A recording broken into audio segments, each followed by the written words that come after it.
नमो भगवते वासुदेवाय।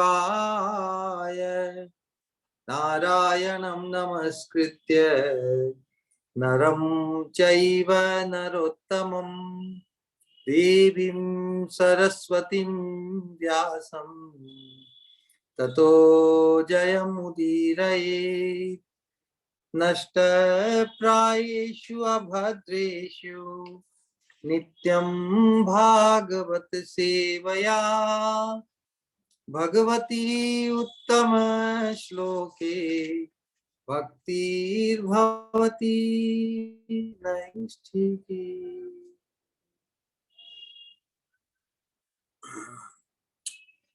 भागवत धर्म जो परम धर्म कहलाता है आत्मा का, उसके अनुशीलन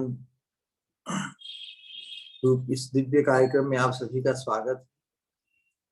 हम इस प्रेम भक्ति मार्ग पर चैतन्य महाप्रभु द्वारा प्रकाशित उद्बोधित जो प्रेम भक्ति का मार्ग है, उस मार्ग पर हमारे पूर्व आचार्यों के शुद्ध प्रेम भक्ति प्रसूत अनुभूत उद्गार उपदेश रूप जो संग्रह है, उनका अनुशीलन हम कर रहे हैं। प्रेम भक्ति चंद्रिका प्रार्थना नरोत्तम दास ठाकुर जी के द्वारा, मन शिक्षा रघुनाथ दास गोस्वामी जी के द्वारा, तो स्वयं चैतन्य महाप्रभु अपने दिव्य विशेष रूप से भक्त भाव में और विशेष रूप से भगवान की परम प्रेमी श्रीमती राधा रानी के दिव्य भाव में मुख्य रूप से गंभीरा जगन्नाथपुरी में रहते हुए उन्होंने भगवान के नाम के माधुर्य का आस्वादन करते हुए और किस प्रकार साधकों के लिए नाम के माधुर्य का आस्वादन, नाम का अनुशीलन हमें कृष्ण प्रेम के परम सोपान तक किस प्रकार ले जा सकता है, उसके लिए क्या क्या आवश्यक है और किस प्रकार का भाव, किस प्रकार की प्रार्थना नाम के अनुशीलन के अंतर्गत हमें प्रकट करनी चाहिए, उसका अद्भुत निरूपण किया है। तो पिछला जो छठा श्लोक था वो भाव भक्ति प्राप्त करने के लिए विशेष रूप से किस प्रकार हमारा भाव भक्ति में प्रवेश प्राप्ति है। तो जो प्रेम की उत्कंठा पूर्ण जो पुकार व्यक्त की कि ऐसी अवस्था मेरी कब होगी, जिस अवस्था को पाना चाहते हैं उसके अभाव को व्यक्त कर रहे हैं।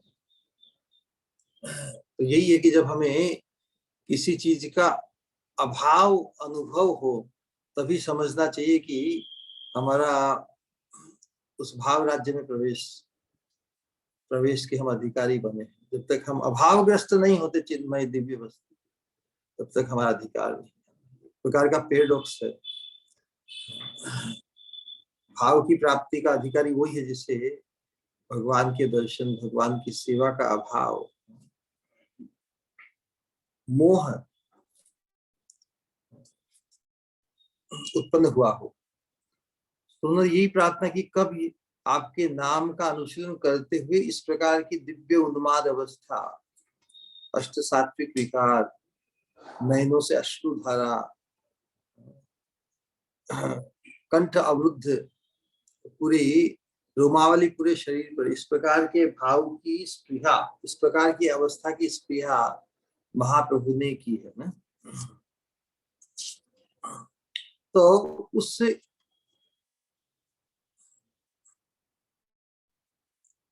और तो बेसिकली प्रेम की इच्छा, प्रेम धन की स्पृहा व्यक्त की। प्रेम धन बिनु आई दरिद्र जीवन। मेरी ऐसी अवस्था कब होगी, मतलब अभी उस अवस्था को प्राप्त नहीं, ऐसा अनुभव कर रहे हैं। प्रेम धन बिनु एई दरिद्र जीवन, दास करी वेतन मोरे देहो प्रेम धन।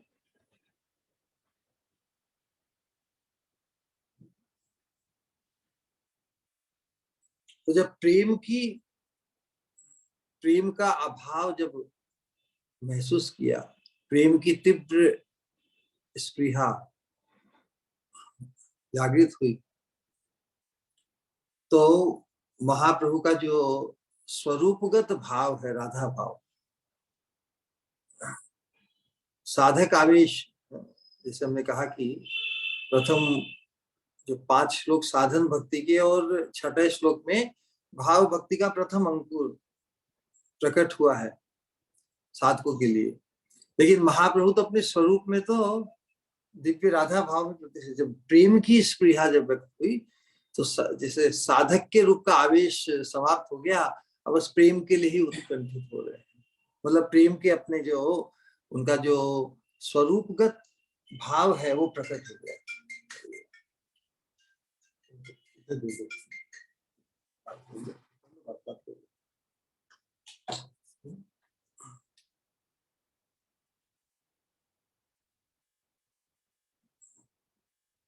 तो राधा रानी का ही जो विरह का भाव है, विरह विधुरा विधुर, विरह विधुर है श्याम सुंदर। जिसे जगन्नाथ भगवान का एक परिचय है कि वो विरह विधुर है। राधा रानी है विरह विधुरा। तो विरह विधुरा श्री राधा रानी का के भाव में ही आविष्ट हो गए महाप्रभु। तो उस अवस्था में विरह के भाव में जो उनके हृदय में जो महाभाव का सिंधु, महाभाव का सागर ही जैसे उमड़ आया, उसमें जो अनेक प्रकार के जो संचारी भाव, दैन्य भाव, उद्वेग, विषाद, सब प्रकार के ये जो प्रेम के विकार, संचारी भाव, 33 संचारी भावों का निरूपण सामत सिंधु में किया गया। वो सभी एकदम प्रकट होने लगे उसी भाव में।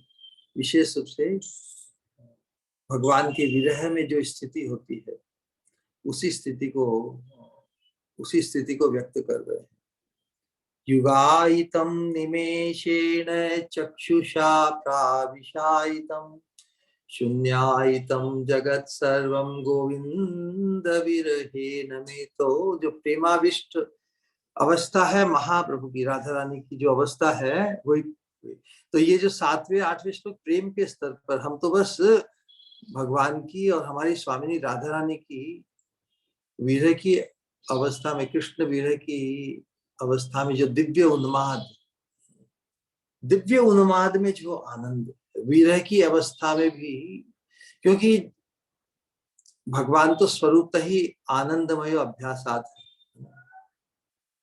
राधा कृष्ण भगवान है, वो स्वरूप है, वो आनंद के ही अभ्यास में। तो कोई भी उनकी अवस्था, विरह की अवस्था भी आपात दृष्टि से भले दुखमय प्रतीत हो, लेकिन अंतर में तो एक दिव्य आह्लाद, दिव्य आनंद की ही अनुभूति होती है। क्योंकि प्रेम से ही उत्पन्न है ना, प्रेम के ही दो अवस्था है, एक है मिलन अवस्था और एक है विरह। तो जब दोनों का उपादान कारण प्रेम ही है, तो प्रेम से तो उत्पन्न अनुभूत हर वस्तु आनंदमयी होगी ना। प्रेम में तो कोई संसार के जैसा विषाद या होपलेसनेस कभी नहीं। प्रेम ही जिसका उपादान कारण, उस विरह की अवस्था में भी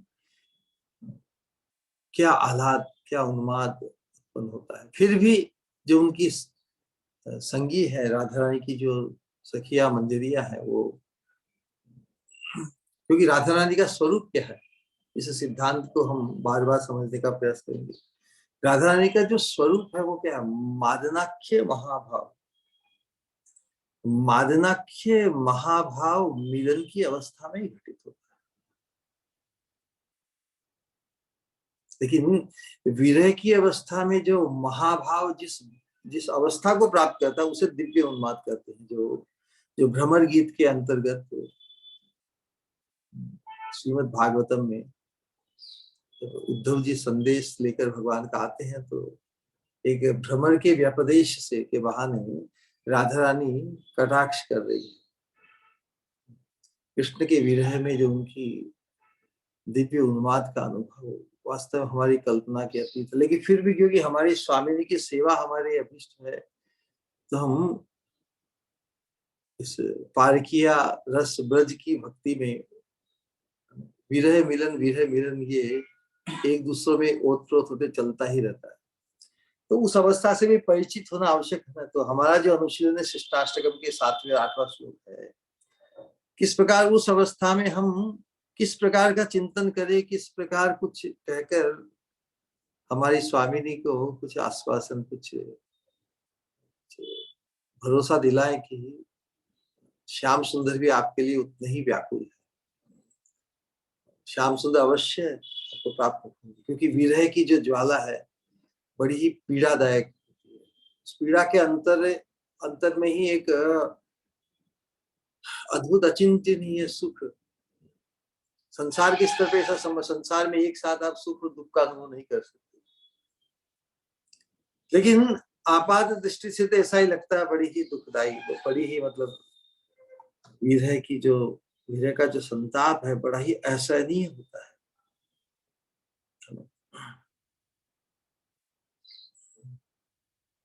तो महाप्रभु की जो अवस्था वैसी है कि जब वो अपने स्वाभाविक भाव में आविष्ट हो गए, राधा रानी के भाव में, उसी भाव में ही एकदम ओवरवेल्म, अभिभूत होकर, अब उनके पास सहारे के लिए तो उनकी सखिया ही है। तो राय रामानंद और स्वरूप दामोदर जो ललिता सखी और राय रामानंद विशाखा सखी है, उन दोनों को ही कई आश्रय लेकर उन्हें ही कुछ कह रही है, अपने अंतरंग सखियों को ही कह रही है, वही भाव है। तो अपनी सखी को ही जैसे महाप्रभु कह रहे कि हे सखी विशाखे, हे ललिते, मेरी ऐसी अवस्था हो रही है। युगायितम निमेषेन चक्षुषा प्राविशतम। श्री कृष्ण के विरह में युगायितम निमेषेन, एक निमेष का समय मुझे युग के समान प्रतीत हो रहा, मतलब नहीं बीत रहा है। विरह की अवस्था में समय बीतना बड़ा मुश्किल हो जाता है। इस अवस्था का ही आज विशेष रूप से निरूपण करेंगे। इसको राधा रानी की कृपा से, महाप्रभु की कृपा से, महाप्रभु के आश्रित षड गोस्वामी और उनके अनुगत को प्राप्त हमारे पूर्व आचार्य और हमारे गुरुवर्ग, उनकी कृपा से महाप्रभु का जो भाव है, उन्माद है, उसके माध्यम से ही हम हमारी स्वामिनी के दिव्य उन्माद को कृपा रूप में किंचित हमारे हृदय में स्पर्श करे तो हम हमारी आसक्ति, हमारा राधा रानी के चरणों के आश्रय को पाने की जो हमारी तमन्ना है, इष्टिया है, संकल्प है, उसमें हमारा थोड़ा खिंचाव बढ़े। उसी उद्देश्य से इसका अनुशीलन हम करेंगे। तो महाप्रभु जैसे ललिता विशाखा सखी को ही संबोधन करे कि मेरी ऐसी अवस्था है, दुख के समय का इस विरह की अवस्था में जो कष्ट है ये सहन नहीं हो रहा है। युगायितम निमेषेन चक्षुषा प्राविशायितम, चक्षुषा प्राविशायितम, प्राविश वृष्टि लगातार जैसे वर्षा होती है उस प्रकार मेरी आंखों की अवस्था हो रही है। चक्षुषा प्राविशायितम शून्यायितम जगत सर्व, पूरा जगत शून्य प्राय, पूरे जगत को शून्य कहो चाहे पूरे जगत को एक कहो, है ना। जैसे कृष्ण के अतिरिक्त तो और कुछ दिखे ही नहीं तो वो शून्य ही हो गया ना, जगत दिखता हुआ भी शून्य ही है। कृष्ण के अतिरिक्त जब चेतना में कुछ है ही नहीं तो भले इंद्रियां खुली हो, लेकिन जो चेतना में आक्रांत है, चेतना जिसके द्वारा ओतप्रोत है, उसके अतिरिक्त और कुछ सूझेगा ही नहीं, दिखेगा ही नहीं, देखते हुए भी उसको नहीं देख पाएंगे।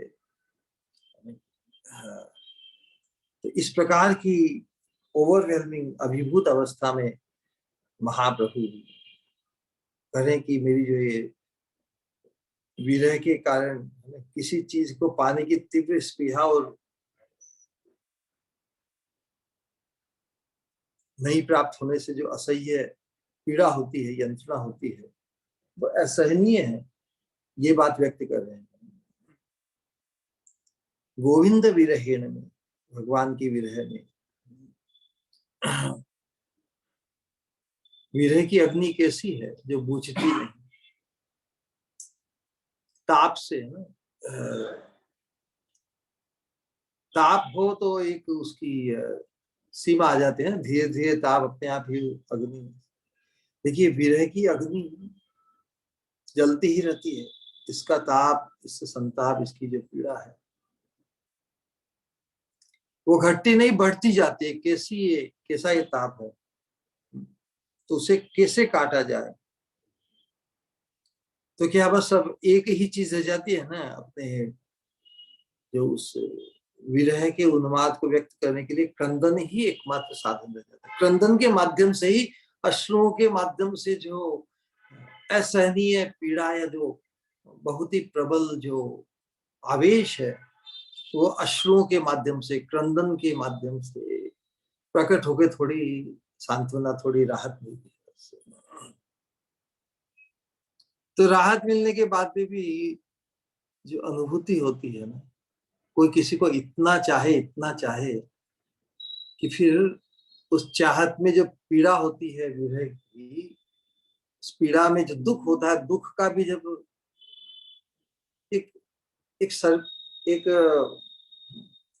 दुख में भी जब उसकी उसमें राहत मिलती है, रोकर क्रंदन करके अश्रु बाद में जो अवस्था होती है, उसमें भी जब उस दुख में राहत आती है, तब उसकी चाहत ही उसे, उस चाहत से ही उसे सांत्वना मिलती है। इट्स लाइक हम पहले भी कह चुके हैं, when you fall in love with someone, तो हम किसी से प्रेम करते हैं, किसी में हमारी प्रीति हो गई, we love that we love someone, ऐसी अवस्था। तो यहाँ पर दिव्य उन्माद की अवस्था में राधा रानी की जो अवस्था होती थी, उसी अवस्था का अनुभव महाप्रभु कर रहे हैं कि प्राण वल्लभ के बिना पूरा जगत शून्य जैसा हो गया है। तो इस अवस्था में जब प्राण धारण करने का कुछ कुछ प्रयोजन तो होना चाहिए ना, उस अवस्था में जब कुछ कुछ स्पंदन या कुछ अनुभव के लिए कुछ बचा ही नहीं, ऐसा शून्य प्राय पूरी हो गया, तो उस अवस्था में प्राण को धारण करना बड़ा मुश्किल है। प्राण धारण करते हैं किसी, कुछ तो मोटिवेशन रहता है ना, कुछ तो इम्पिटस, कोई तो प्रयोजन हो तो प्राण रखिए, निष्प्रयोजन तो प्राण धारण करके क्या करना है। प्राण धारण करना भी जैसा बोझ लगता है। तो अब तुम्हें ऐसा करो कि कुछ हेल्प करो कि तुम्हें किसी प्रकार श्याम सुंदर के दर्शन करवा दो, तो अपनी इस पीड़ा को, शून्यायतम जगत सर्व गोविंद विरहिणे, मेरी तो बड़ी दुर्वस्था हो रही है सखी, है ना। तो यहाँ पर एक क्षण भी कल्प जैसा प्रतीत हो रहा है। शास्त्रों में निरूपण है कि विरह की अवस्था में क्षण कल्पता घटित होती है, एक क्षण ही जब कल्प जैसा प्रतीत हो। और इसके विपरीत अवस्था क्या होती है, मिलन की अवस्था में। मिलन की अवस्था में कल्प क्षणता प्रतीत, विरह की अवस्था में जो क्षण है वो भी कल्प सा प्रतीत होता है। वो मिलन की अवस्था में पूरा कल्प भी क्षण जैसा, जिस प्रकार रासलीला के अंतर्गत एक ही रात में कितनी करोड़ों ब्रह्म रात्रियां का समाविष्ट हो गई। तो भगवान के साथ उस तन्मयता में करोड़ों वर्ष, करोड़ों कल्प भी क्षण जिससे प्रतीत होते हैं। तो उस विरह की अवस्था में महाप्रभु चैतन्य चैतामृत में अंत लीला में आता है, उद्वेगे दिवस न जाए क्षण हयलो युग सम। उस उद्वेग की अवस्था में दिन नहीं बीतता, वक्त नहीं गुजरता, क्योंकि विरह के चिंतन में जो क्षण है वो कल्प जैसा प्रतीत होता पीड़ा के कारण। वर्षार मेघ प्राय अश्रु बरिशे नयन, वर्षा के मेघ के समान अश्रु वर्षण हो रहे हैं। जैसे वर्षा की जो मूसलाधार धारा लगातार लड़ी लग जाती है लत, उसी प्रकार नयनों से बिना प्रयास से एकदम अविरल अश्रु वर्षा हो रही है।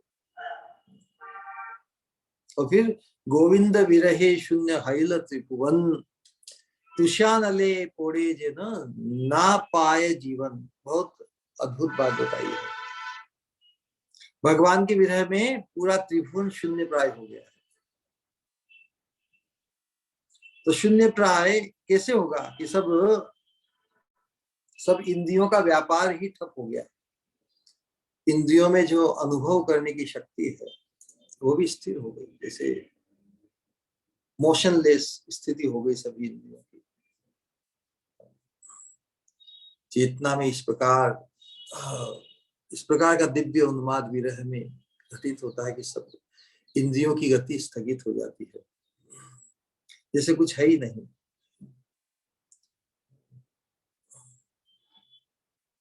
किसके साथ व्यवहार करें? इंद्रियां ही निष्क्रिय है और बिल्कुल स्थगित हो गई है। किसके साथ व्यवहार करें, किसके साथ वार्तालाप करें? बिल्कुल शून्य प्राय जैसे हो गया है। सर्वत्र शून्य, प्राण जैसे शून्य हो गए, देह शून्य हो गया, मन शून्य हो गया, जगत शून्य हो गया, सब शून्य ही शून्य होकर सब शून्यमय हो और फिर भी जीना पड़े। विचार कीजिए अवस्था, सब शून्य प्राय हो, उस अवस्था में जीना पड़े। मतलब अनकॉन्शियस नहीं हुई है राधा रानी। महाप्रभु अनकॉन्शियस नहीं, ही इज वेरी कॉन्शियस। इस कॉन्शियस अवस्था में सब कुछ एकदम कृष्ण के विरह में शून्य प्राय है। तो हाहाकार मच जाएगा ना। कोई शून्य में प्रवेश करना चाहेगा क्या? जीवन तो किसी अनुभव के लिए है, लेकिन यहाँ पर अनुभव शून्य अवस्था जैसे हो गई महाप्रभु। ऐसी अवस्था में मैं किसके साथ व्यवहार करूं, किसके साथ? फिर शून्यायतम जगत से गोविंद विरह, और विरह की अवस्था कैसी? विरह की अवस्था को तुषानल के साथ में, तुषा मतलब घास, अनल, जब घास में आग लग जाती है तो उसके बाद क्या होता है कि घास में तो अग्नि रहती है, लेकिन ऊपर से कोई ज्वाला नहीं होती। ऊपर से प्रतीत नहीं होता कि अग्नि है, लेकिन अंदर उसमें जो भी प्रवेश करते हैं एकदम। तो इस प्रकार जो विरह व्याकुल अवस्था में भले ऊपर ऐसी स्थिति किसी के ऊपर व्यक्त हो, लेकिन अंतर में उसका पूरा एकदम खोखला हो रहा है। वो विरह की अग्नि अंतर में तुषानल की तरह जलती है और उसके अंतर को बिल्कुल एकदम खाली कर देती है। उस अवस्था का निरूपण कर रहे हैं। ऊपर तो राख दिखती है, राख ही दिखती है, अंदर में तो पूरी तेज है। उसमें जो भी प्रवेश करेगा वो राख बन जाएगा, है ना? इतना तीव्र ताप होता है। तो अपने प्रियतम की विरह की अग्नि का भी यही रूप होता है। बाहर से पहले कुछ दिखाई नहीं देता, ये भीतर ही भीतर हृदय जलकर एकदम राख हो जाता है। इसलिए विरह की अग्नि की तुलना तुषानल के साथ की गई है, जो हृदय में धक धक करके एकदम जैसे वो श्वास, हृदय की गति भी एकदम तीव्र हो जाती है। ऐसा रोमांच, ऐसा उन्माद अनुभव होता है। अब उस अवस्था में भी बात ऐसी कि प्राण नहीं निकलते। कोई बड़ी पीड़ामय अवस्था हो, उसमें प्राण निकल जाए तो चलो छूटे। विचार कीजिए, उस अवस्था में प्राण नहीं निकलते, है ना? देह मन जल रहा है, जलकर भस्म भी हो रहा है, फिर भी प्राण नहीं निकलते। हम किसी शरीर को जलाते हैं तो फिर वो सब मतलब बिल्कुल अनकॉन्शियस या जो भस्मीभूत हो जाता है ना। लेकिन यहाँ पर जलकर भी अंतर तो राख हो गया है कल, तो फिर प्राण नहीं निकल रहे, तो प्राणों को उस अवस्था की पीड़ा झेलनी पड़ती है ना। तो ये असह्य असह्य हो गई, उस पीड़ा को सहन करना, फिर भी प्राण नहीं निकल रहे हैं। संसार में कोई चीज असह्य हो तो प्राण निकल जाते हैं ना, तो राहत मिल जाती है। देखते हैं किसी को कोई ऐसा रोग हो गया हो, उस रोग की पीड़ा से वो करा रहा है कि इससे बढ़िया तो मुझे मृत्यु हो जाए, तो मृत्यु का साधन ढूंढ लेते हैं। किसी भी अवस्था जो असहनीय होती है, संसार, सामाजिक, पारिवारिक, किसी व्यवस्था को लेकर किसी के ऊपर बहुत बड़ा ऋण हो गया, समाज में प्रतिष्ठा हो, कुछ कलंक या कुछ मान अपमान को लेकर, रोग को लेकर जो असहनीय आधी और व्याधि, आधी होती है मानसिक संताप, वो भी सहन नहीं होता किसी को। व्याधि मतलब शारीरिक दर्द, संकट, पीड़ा, उसमें व्यक्ति विकल्प ढूंढ लेता है कि भाई मृत्यु हो जाए तो, जीवन समाप्त हो जाए तो पीड़ा से भी समाप्ति। लेकिन यहाँ पर ये पीड़ा तो हो, लेकिन प्राण नहीं निकलते। इस अवस्था में किस प्रकार जीवन धारण किया जाए, उसी बात को समझने का प्रयास करना चाहिए। क्योंकि ये जो ब्रज प्रेम की जो अवस्था है, ये ऐसी है, ब्रज प्रेम में भी जो गोपियों का जो विरह है भगवान के प्रति, उसका स्वरूप ऐसा ही है ना। उसके अंतर्गत विरह का ही प्राबल्य है। कृष्ण लीला के अंतर्गत हम देखते हैं गोपियों का जो भगवान के प्रति या ब्रजवासियों का भगवान के प्रति जो प्रेम है, उसकी महिमा प्रकाशित हुई विरह से ही, विरह में ही उसकी महिमा प्रकाशित हुई। इसलिए भगवान लीला के क्रम के अंतर्गत योग माया की व्यवस्था के अंदर भगवान को भी ब्रजवासियों से दूर जैसे जाना पड़ा ना। भगवान वृंदावन को छोड़ के मथुरा आ गए ना, उस अवस्था में गोपियों की विशेष रूप से, विशेष उसमें भी परमा गोपी श्रीमती हमारी स्वामिनी की जो विरह अवस्था है, उसका तो कहना ही क्या। लेकिन विरह की अधिकता या विरह का जो प्राबल्य है, उसके कारण ही गोपियों के प्रेम की महिमा प्रकाशित हुई। जैसे हमने बताया कि प्रेम के दो रूप या दो कलेवर है, एक मिलन और दूसरा विरह है ना। अब दोनों ही जब प्रेम से उत्पन्न है तो स्वरूपतः दोनों, स्वरूप मीन्स इन आइडेंटिटी, दोनों ही आनंददायी है। लेकिन विरह दिखने में, विरह का रूप है बड़ा ही मतलब कष्टकारी है, लेकिन अंतर में तो आनंद ही है। तो इस विरह में भी जो आनंद की अनुभूति होती है, इसीलिए विरह रस, विरह को विरस कहा गया है, विरह रस। और ये विरह रस भक्त तो सभी कृष्ण के मिलन, कृष्ण के दर्शन की स्पृहा करते हैं। तो भगवान तो सब जानते हैं ना सभी भक्तों को कि वो क्या चाहते हैं। फिर भी उन्हें विरह रस का आस्वादन कराने के लिए, विरह में जो उत्कंठा है, जो भगवान के प्रति उनका जो प्रेम का प्रवाह है, उसको एकदम हाईएस्ट लेवल पे ले जाने के लिए विरह ही भगवान संपादित करते हैं। भक्त की इच्छा नहीं होती, कोई भी भक्त आज तक विरह की आकांक्षा नहीं करता कि भगवान मुझे विरह दीजिए। फिर भी विरह की महिमा गाई है, क्योंकि विरह की अवस्था में भगवान का जो चिंतन है, भगवान में जो पूरी चेतना इस तरह आक्रांत हो जाती है, इसको निबिड़तम आविष्टतम आविष्ट चेतना हो जाती है कृष्ण की चिंतन। उसके अंतर में ही जो उन्माद और रोमांच होता है, वो तो प्रेमी भक्त ही जानते हैं।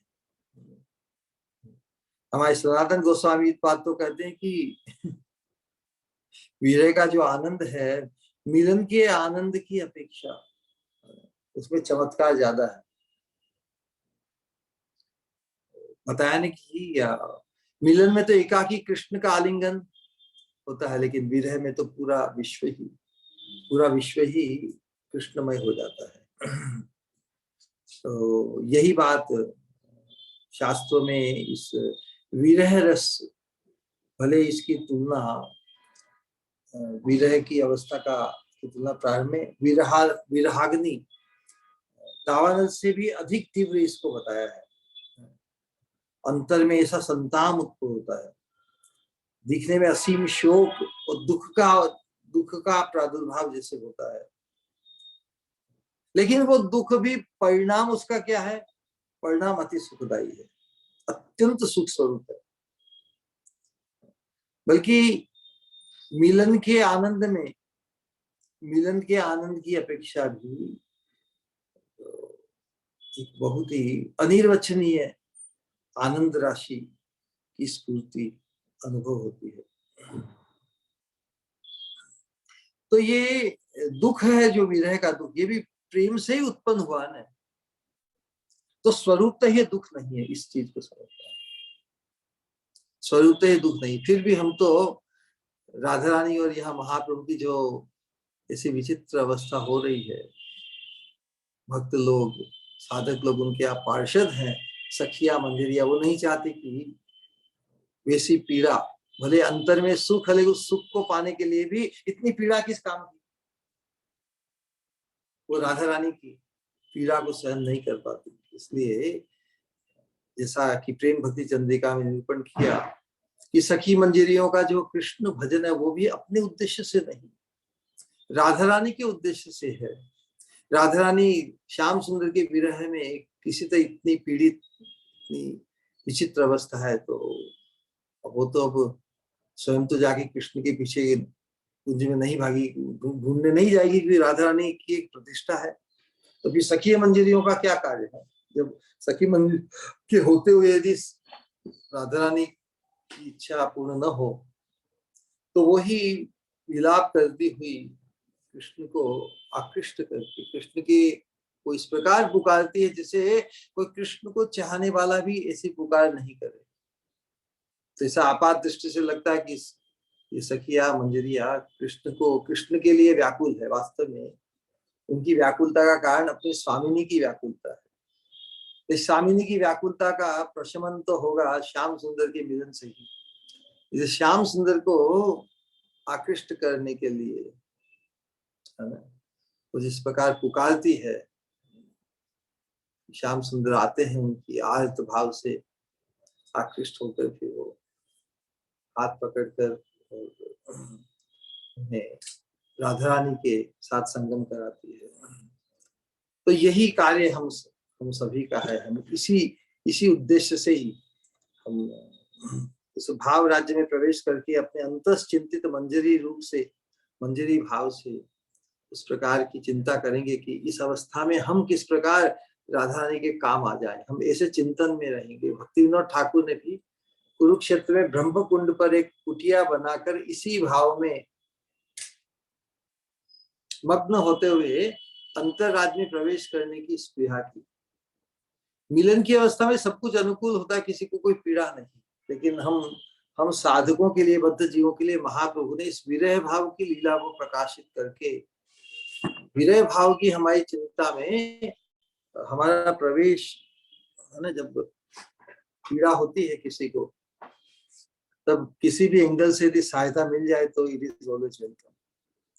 जो उदाहरण बहुत बार दिए है ना, राजा है, राजा को किसी चीज की पीड़ा हो रही है, पेट में दर्द में या सिर में। अब ऐसी बात नहीं कि राजा की का उपचार करने के लिए श्रेष्ठ से श्रेष्ठ वैद्य उपलब्ध नहीं है, लेकिन विचित्र प्रकार की आज के आधुनिक जगत में भी, समय में भी ऐसे विचित्र रोग होते हैं कि जितनी जानकारी मेडिकल साइंस के पास है उससे भी उसका वो डायग्नोज नहीं हो पाता, है ना। तो जहां पर एलोपैथी को सब मेडिसिन जिसका बोलबाला है, वो जब काम नहीं करती तो फिर किसी फकीर या वैद्य जो इतना परिचित नहीं है लेकिन वो मरता क्या नहीं करता, वैसी अवस्था है। तो बहुत बार जो प्रतिष्ठित एक प्रकार के डॉक्टर वैद्यों से भी जिसका उपचार नहीं होता, लेकिन किसी साधारण दिखने वाले व्यक्ति की हेल्प भी काम आ जाती है। लेकिन ये चिंतन का ये कि हमारा जो मंजरी भाव की प्रेम भक्ति मार्ग की उपासना है, ये चिंतन की है। हम उस प्रेम राज्य में हम देख रहे हैं, चिंतन कर रहे हैं। यहाँ पे महाप्रभु ने साक्षात राधा रानी की अवस्था को कितने वर्षों तक उन्होंने जग में प्रकट किया। तो उनकी इतनी लीलाओं का श्रवण करके हम भी ये संकल्प, हम भी ऐसी चिंता करें कि उस अवस्था में किस प्रकार हम राधा रानी के साथ कृष्ण के मिलन को संपादित करें।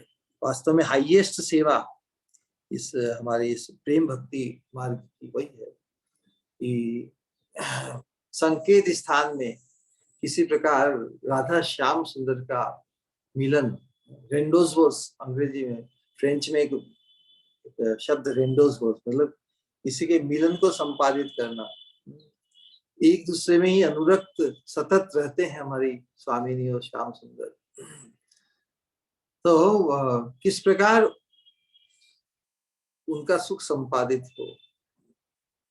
जब किसी का पहले मिलन को संपादित करो, मिलन के बाद में उनकी अभीष्ट ऐसे वातावरण को उत्पन्न जिससे वो बिल्कुल निसंकोच होकर, निश्चिंत होकर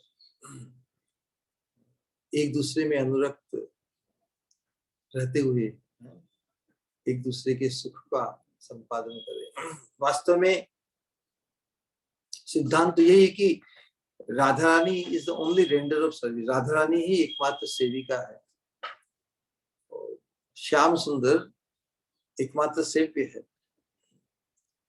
तो वही टोटल रियलिटी है, टोटल तत्व यही है। बाकी सब है उसी को पुष्ट करने के लिए है। हम भी उस प्रेम राज्य में हमारा प्रवेश है, हमारा जो अधिकार है, हमारा जो सौभाग्य का जो स्वरूप है, वो बस उस अनुगत्य धर्म से ही है। हमारी स्प्रिया न भोक्ता की है, न कोई भोग्य की है कि हम भगवान के द्वारा भोग्य बने, श्याम सुंदर के द्वारा। हमारी तो केवल सेविका की है, दासी। और वो भी दासी किनकी? उनकी दासी जिनके सानिध्य में ही श्याम सुंदर परम आनंद का अनुभव करते और जिनसे ही श्याम सुंदर परम प्रसन्न होते हैं। तो श्याम सुंदर को पूर्ण रूप से प्रसन्न करना ही एकमात्र हमारी स्वामिनी का संकल्प। तो हमारी स्वामिनी का जो संकल्प है उसमें सहायक होना ही हमारा अधिकार है, हमारी सेवा अनुगत्य है। तो उसी को प्रकाशित करते हुए यहाँ पर प्रेम का जो स्वरूप है विरह में, हमें एक चीज समझनी होगी कि विरह के दुख में भी भगवान अपने स्वरूप से तो हमारे विरह में भी भगवान का तो आनंद वर्धन ही होता है। ऐसा थोड़ी कि भगवान भक्त को दुखी करके सुखी होते हैं, नहीं। उनकी प्रेम उत्कंठा को बढ़ाने के लिए भगवान वो विरह में उनकी उत्कंठा बढ़ जाती है, तब फिर मिलन बहुत ही रोमांचक और बहुत ही उन्मादकारी और आनंदवर्धन बढ़ जाता है। तो चूंकि आपात दृष्टि से ये विरह की अवस्था दुखमय होते हुए भी भगवान के आनंद वर्धन को संपादित करती है। भगवान का तो आनंद वर्धन ही होता है। तो भगवान के आनंद वर्धन के निमित्त भक्त साधक उस विरह की पीड़ा को भी सहन करता है। वो भगवान के आनंद वर्धन का ही चिंतन करता है। ठीक है भगवान, मुझे इस प्रकार कष्ट में रखे, आप तो खूब खुश हो रहे हो। भगवान तो सब इज ओमनीसाइंट, सब कुछ देखते हैं, सब कुछ जानते हैं, सब कुछ अनुभव करते हैं। भक्त की इच्छा भगवान के दर्शन के लिए है, उनकी सेवा प्राप्त करने, उनके सानिध्य को प्राप्त करने की है, लेकिन फिर भी भगवान उसे तड़पाते हैं विरह के माध्यम से। तो भगवान जो भी करते हैं ultimately for his own pleasure में। तो भक्त भी ऐसा चिंतन करता है कि ठीक है, मुझे भगवान तड़पा रहे हैं, मुझे दर्शन नहीं देते, सेवा का सौभाग्य नहीं देते, वो तो उनका तो आनंद बढ़ रहा है ना। तो कभी भी साधक भक्त ऐसी चिंता नहीं करता कि ओ मुझे विरह में दुखी देख के आप भी दुखी हो रहे होंगे। भक्त कभी भी भगवान का दुख सहन नहीं कर सकता, इसलिए खुद दुख का पीड़ा को सहन करके भी, असहनीय पीड़ा को सहन करके वो जिंदा रहता है कि कभी हमारी जरूरत पड़ जाए भगवान को। तो उसी अवस्था में राधा रानी इसी पीड़ा को व्यक्त कर रही है, विरह दुख में भी उनकी कृपा को ही अनुभव कर रही है। कृपा रूपी महासुख भगवान द्वारा, मैं तो भगवान से मिलन दर्शन चाहती हूँ, सेवा चाहती हूँ, भगवान मुझे उनसे विरह ही दे रहे हैं। तो ये विरह भी क्योंकि भगवान द्वारा अनुमोदित है, इसलिए उसे महाकृपा प्रसाद महासुख रूप में ही अनुभव, कृष्ण के सुख का चिंतन करते हुए उस विरह की पीड़ा में भी सुख का अनुभव करते हैं। किस प्रकार समझाया जाए, तो हम वास्तव हमारा तो बिल्कुल अधिकार नहीं, ये वस्तु और ये जो प्रस्तुत किया है चैतन्य चरितामृत में बहुत गहन है। तो हम साधकों के जीवन में भी जब महत् पुरुष के प्रति जब अनुरक्ति होती है किसी की, तो उसमें भी वो विरह का भाव, क्योंकि भगवान के साथ सानिध्य हमारा, हम जब तक अपने चिन्मय रूप को प्राप्त नहीं करते तब तक हमारा सखी मंजरी और राधा कृष्ण युगल के साथ सानिध्य, उनकी सेवा संभव नहीं, इस नश्वर देह से थोड़ी होगी। लेकिन उस दिव्य राज्य में जो विरह की अवस्था और वहां का जो सखी मंजरियों का जो उल्लास है या जो उनकी अवस्था है, उसको अनुभव कराने के लिए, क्योंकि वो अनुभूति यदि हमें किंचित इस वर्तमान अवस्था में नहीं होगी तो हम उस दिव्य अवस्था वो हमारी केवल कल्पना के अंतर्गत रह जाएगी। कोई चीज हमारी कल्पना में ही रहे, उसका किंचित भी अनुभव इस वर्तमान जीवन में न हो, तो हम उसकी रियलिटी को कैसे धारण करेंगे, उसमें पूर्ण विश्वास कैसे होगा कि ऐसी अवस्था भी संभव है। उसी प्रकार संसार में भी उस दिव्य भाव संपन्न महत् पुरुष के प्रति जब हमारा आकर्षण उत्पन्न होता है, आसक्ति चरणों में रति जब उत्पन्न होती है, तो ये जो राधा कृष्ण राधा रानी के विरह की अवस्था, उसकी पीड़ा, उसका किंचित एहसास साधक को भी हो सकता है, क्योंकि महाप्रभु साधक आवेश में ही तो प्रकट कर रहे हैं, भक्त भाव में। महाप्रभु का जो अनुभव है यदि किसी और किसी का अनुभव बने ही नहीं, हम जानते कि महाप्रभु तो भगवान है, राधा रानी श्याम सुंदर, लेकिन वो साधक आवेश में आके साधकों के लिए भी इस अवस्था का अनुभव संभव बनाया उन्होंने। नहीं तो हम ये सातवें अध्याय श्लोक का अनुशीलन क्यों करेंगे, ये तो महाप्रभु के स्तर का है। लेकिन इसका अनुभव भी किसी दिव्य कृपा या दिव्य भाव को प्राप्त साधक को भी हो सकता है। संसार के स्तर से ऊपर है ये अवस्था। संसार में जब किसी विरह को हम, किसी का विरह हो जाता है ना, प्रियजन का या जिससे अपेक्षा होती है, इससे तो वो अपेक्षा पूरी नहीं होती। संसार में जो विरह दुख है वास्तव में दुखदाई है। संसार में जो विरह दुख है वास्तव में दुखदाई है स्वरूप से ही। तो पैराडॉक्सिकल है, दिखने में एक जैसा प्रतीत होता है, लेकिन दिव्य विरह में, भगवान के विरह में जो दुख होता है वो स्वरूप से सुखदाई है, क्योंकि उसमें होपलेसनेस नहीं है, उसमें मिलन की आशा बंधती। क्योंकि संसार में यदि किसी प्रियजन का विरह हो जाए, it becomes so painful because it becomes hopeless. मिलन की आशा बंधती नहीं। हम बहुत से उपचार करते हैं किसी से मिलने के लिए, बहुत से टोटके और बहुत से जादू टोना होते हैं ना, किसी को सम्मोहन करने के लिए और किसी को प्रभावित करने के लिए, लेकिन अल्टीमेटली प्राय वो निराशा में परिवर्तित हो जाती है। जैसे हम कहते हैं कि इंतजार का इंतकाल हो जाता है। इंतकाल कहने का मतलब फिर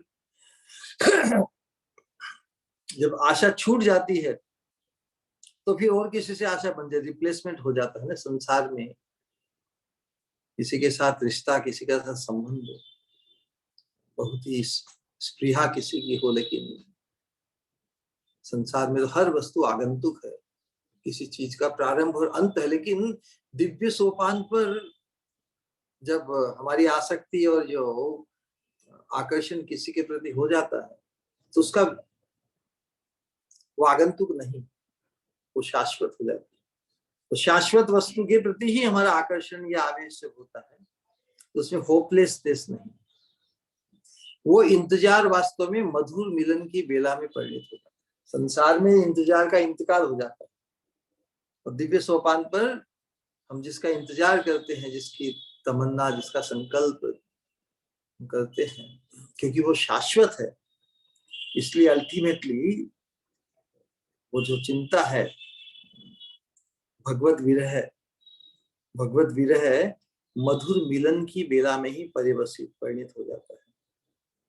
आशाबद्धता है।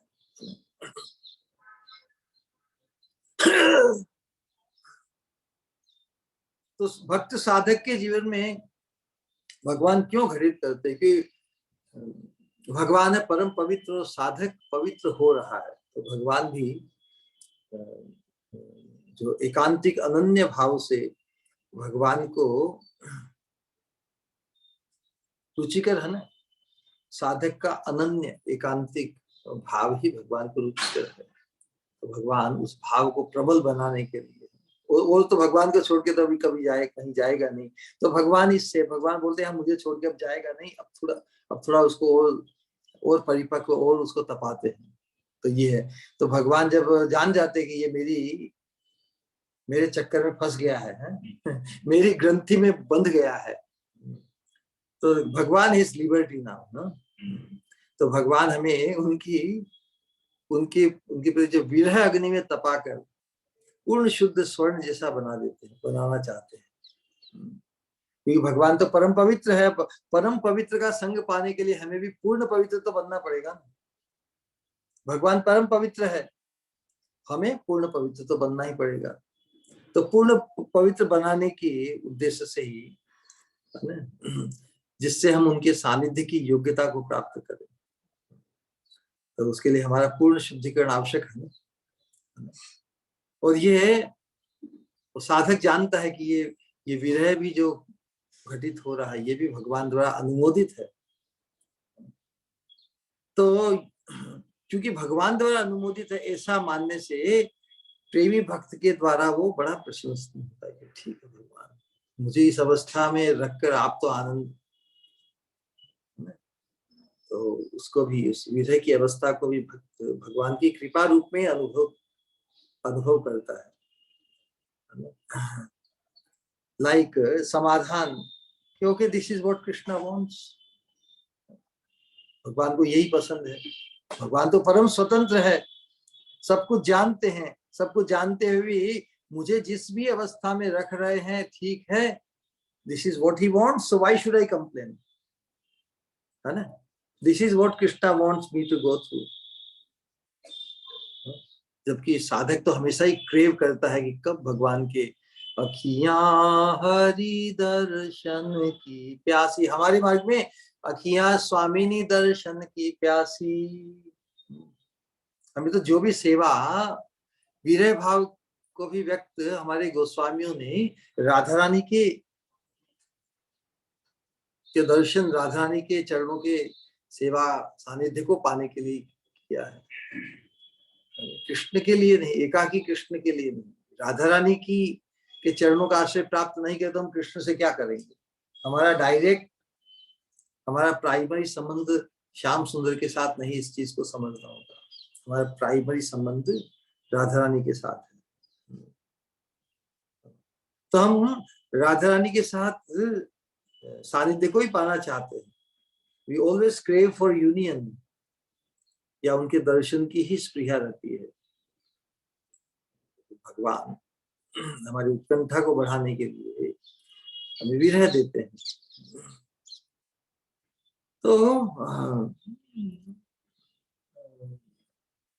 तो जो आपात दृष्टि से दुख के समान प्रतीत होते हुए भी मूल में मतलब स्वरूपतः जो परम सुखदायी है, आनंद की पराकाष्ठा प्राप्त है। इसको समझाने के लिए इसे उदाहरण दिया जाता है ना, एपेरेंट एंड रियल। एपेरेंट ऐसा लगता है कि जैसे बहुत ही ताप हो, जैसे अग्नि जैसा, वास्तव में उसका जो स्वरूप है बहुत ठंडक देता है। जिस प्रकार एक तो होती है अग्नि की शलाखा और एक होती है कि शिलाखंड, है ना, बर्फ की शिला। बर्फ की शिला उसका स्वरूप क्या, ठंडक ही है ना। लेकिन बर्फ की शिला को अचानक कोई हमारे स्पर्श करे, वो इतनी ठंडक होती है ऐसा लगा किसी ने हमको जला दिया। अब वास्तव में वह जलन तो है ही नहीं उपस्थित, रियलिटी की वो परम ठंडक ही है ना।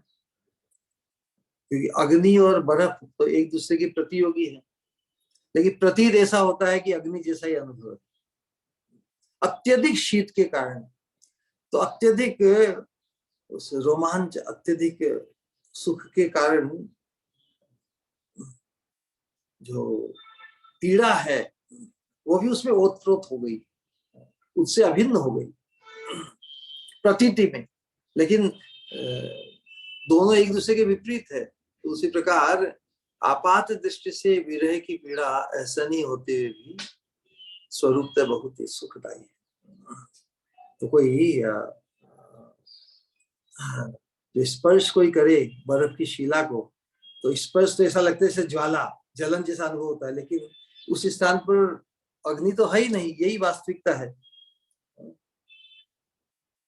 बर्फ का स्पर्श मतलब ठंडक ही सत्य है। तो उसी प्रकार भगवान की विरह में जो दुख की प्रतीति मात्र होती है, तो वह भी, वो प्रतीति भी मिथ्या है हमारे सनातन गोस्वामी को। दुख वास्तव में है ही नहीं, क्योंकि जो भगवान के चिंतन में, जिसकी चेतना में भगवान का माधुर्य अनुभूत हो रहा है, और भगवान को पाने के लिए जो प्राण छटपटा रहे हैं, जो विरह में जो व्याकुलता व्यक्त हो रही है, वास्तव में वो व्याकुलता भी दुखमय नहीं है, सुखमय है। तो ऐसा अनुभव तो प्रेमी भक्त ही इसका अनुभव कर सकते हैं, और कौन दूसरा कर सकता है ना। तो ये विरह की पीड़ा भी जैसे अति परोपकारी बनकर विराजमान होती है।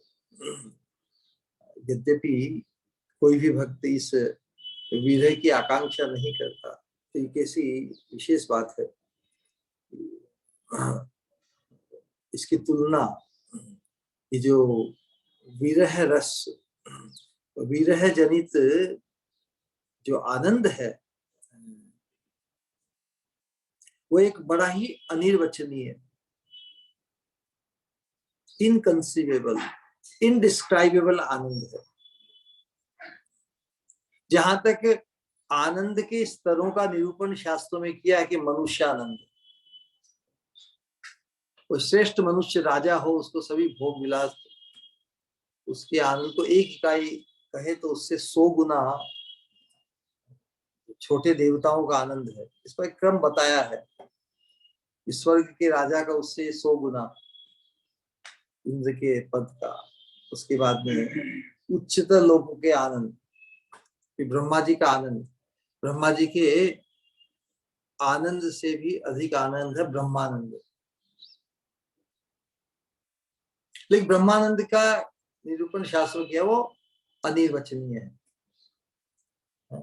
ब्रह्मानंदम परम सुखदम केवलम ज्ञान मूर्ति, जो ये श्लोक आते हैं, ब्रह्मानंद अनिर्वचनीय है।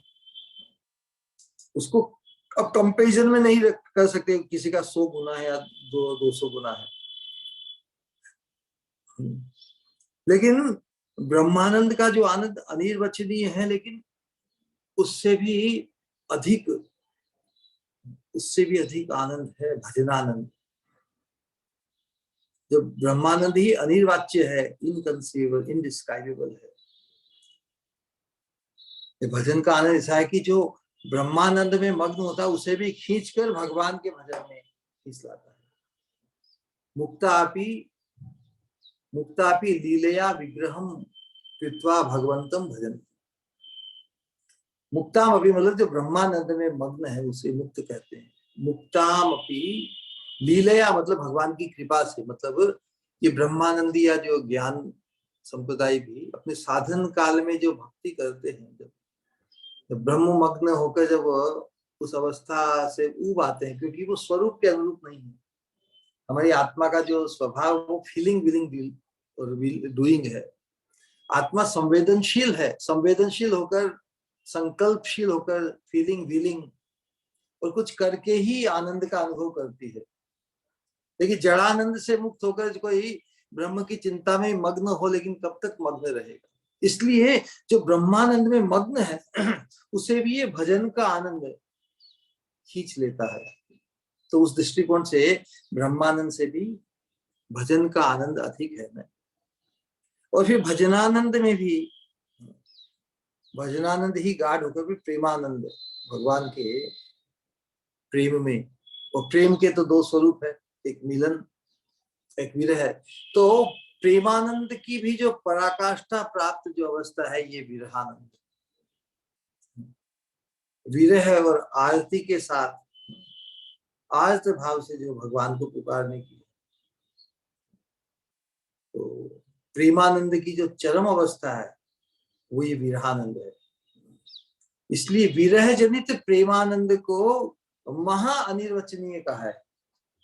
ब्रह्मानंद को अनिर्वचनीय, तो भजनानंद को अनिर्वचनीयतर न, उससे अधिक अनिर्वाच्यतर। और फिर प्रेमानंद को अनिर्वाच्यतम। और फिर प्रेमानंद में भी जो विरह जनित महानंद उसको अनिर्वाच्यतम।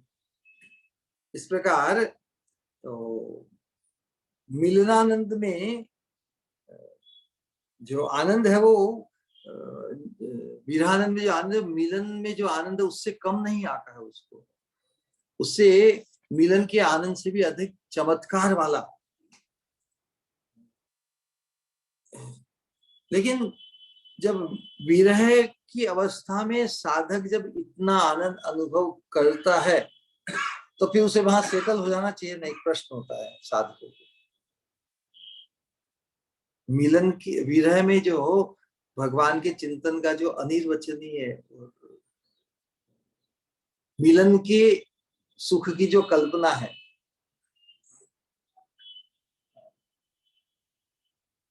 उससे भी अधिक चमत्कारी जब आनंद उसे अनुभव होता है तो why he does not settle there. क्योंकि विरह के अंतर्गत जो अनुभूति, जो निविड़तम आविष्टता का अनुभव साधक करता, उसके अंतर्गत भी कृष्ण मिलन की आकांक्षा तो बनी ही रहती।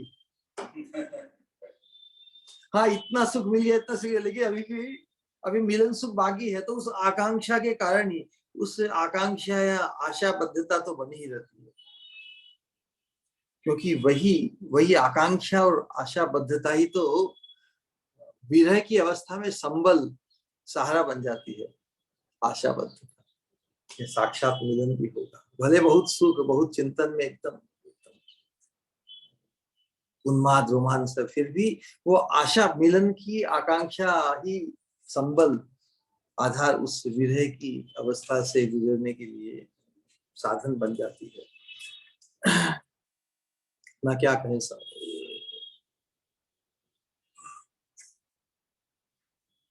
यहाँ विश्राम देके थोड़ा एक दो उदाहरण और देख लेते हैं। कहने का आशय है कि ये जो दिव्य उन्माद अवस्था जो महाप्रभु व्यक्त कर रहे हैं, हम साधकों के लिए क्या उपादेय है, इससे क्या क्या ग्रहण करना है। यही कि हम जिनकी सेवा को प्राप्त करना चाहते हैं उनकी स्थिति को हमें भी समझना होगा। उसमें सहायक बनने के लिए उस अंतर राज्य में हमारी जो सेवा परिपाटी है, इस प्रकार से उन्हें सांत्वना देने के लिए, उनकी इच्छा को पूर्ण करने के लिए, उनके विरह की अवस्था में किस प्रकार उन्हें राहत पहुंचाई जाए, ये चिंतन साधकों का होना चाहिए। इस श्लोक में जो भगवान कह रहे हैं कि युगायितम निमेषेण चक्षुषा प्राविशायितम शून्यायितम जगत सर्वम गोविंद विरहेण। गोविंद के विरह में एक एक क्षण युग के समान लंबा हो रहा है। क्षण कल्पता यहाँ पे विदित हुई है। इस प्रकार मिलन में कल्प क्षयता, मिलन का समय तो पूरा कल्प भी जैसे एक क्षण जैसा प्रतीत होता है, यहाँ विरह में वो एक क्षण भी कल्प जैसा प्रतीत होता है ना। यही बात है कि भगवान चैतन्य महाप्रभु राधा रानी के अधिरूढ़ महाभाव, मादनाख्य महाभाव मिलन की अवस्था में, ये अधिरूढ़ महाभाव जिसका जो प्राकट्य है वो दिव्योन्माद विरह की अवस्था में कृष्ण के चिंतन में किस प्रकार के भाव व्यक्त होते हैं। चिंता में कृष्ण इतने ओतप्रोत है कि एक साथ कृष्ण की प्रशंसा, कृष्ण में कटाक्ष, कृष्ण में दोषारोपण, सभी चीजें एक साथ जैसे घेर कर उनके चित्त को आक्रांत राधा रानी करती है, ऐसी दिव्य उन्माद की अवस्था। तो यहाँ पर सार वस्तु यही है कि जब ये विरह की अवस्था बहुत लंबी प्रतीत होती है, एक क्षण भी जब कल्प जैसा, हम ये तो कि हमारे लिए शब्द है, लेकिन यदि हमने किसी के सच्चे प्रेम में किसी के प्रति विरह को यदि अनुभव किया है, इससे हम अंदाज लगा सकते हैं कि महाप्रभु की या राधा रानी की जो अवस्था है कृष्ण विरह में, इट्स अ रियल थिंग। ये कोई अतिशयोक्ति नहीं है, कोई बढ़ा चढ़ा के नहीं कि एक क्षण कल्प जैसा प्रतीत हो। समय गुजरता ही नहीं पीड़ा का। संसार में लोक स्तर पर भी हम देखते हैं किसी को यदि कोई शारीरिक या मानसिक पीड़ा हो, रात को किसी को पेट का दर्द हो गया, सिर का दर्द हो गया, अब डॉक्टर तो आधी रात को मिलेगा नहीं, तो सुबह होगा तभी आएगा, तो वो 2-4 घंटे वो भी जैसे कल्प जैसे लगते हैं, संसार में भी देखा जाता है। तो किसी प्रकार भी रात्रि काटे नहीं कटती, ऐसा अनुभव होता है। इसीलिए कहे कि जो दुख का समय है, पीड़ा का समय है, वो बहुत मुश्किल से कटता है।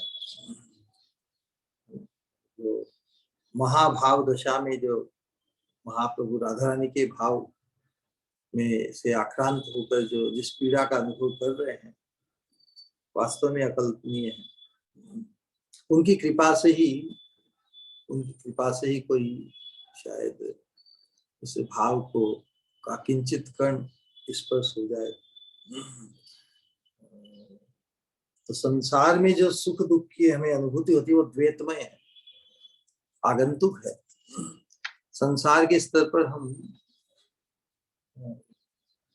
संसार में जो हमारा अनुभव, उसके आधार पर हम कृष्ण मिलन और विरह जनित जो असीम सुख, कृष्ण मिलन का असीम सुख, कृष्ण विरह में जो असीम पीड़ा है, उसकी अनुभूति, उसकी धारणा भी हम नहीं कर सकते। ये दिव्य सोपान पर है।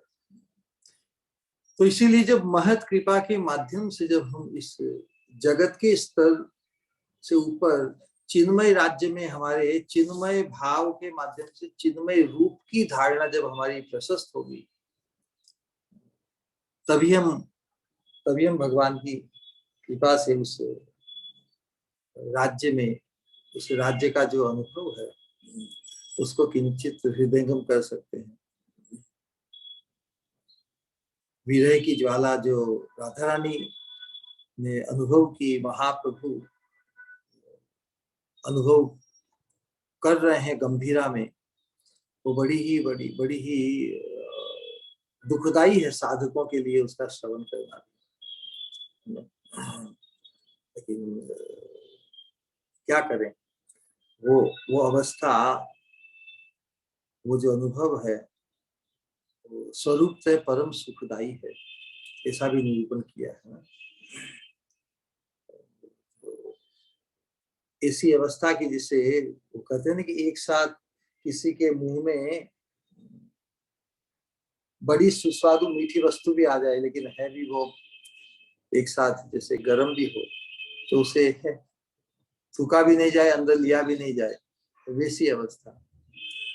पीड़ा भी जैसे कालकूट जहर बड़ा पीड़ादायक होता, लेकिन अमृत का आस्वादन, तो एक साथ अमृत का आस्वादन और जहर की पीड़ा, कालकूट, ये केवल हमें हमारी कल्पना को थोड़ा फीड करने के लिए ये उदाहरण दिए जाते हैं, लेकिन ये अनुभव तो उन्हीं के हैं, हमारे अनुभव नहीं। लेकिन हमारे अनुभव भी ये महत कृपा से, महत पुरुष में जब हमारी अनुरक्ति, जो नरोत्तम दास ठाकुर कहते हैं कि श्री गुरु चरणे रति ऐसे उत्तम गति, जे प्रसादे पूरे सर्व आशा, चक्षुदान लीलोजयी जन्मे जन्मे दिव्य ज्ञान हृदय प्रकाशित, दिव्य ज्ञान अनुभूति, दिव्य राज्य में जो हम जिनके अनुगत्य में, जिनकी सेवा को हम संपादित करते हैं, उनके भाव का किंचित स्पर्श, उनके भाव की समझ हम साधकों को भी हो सकती है।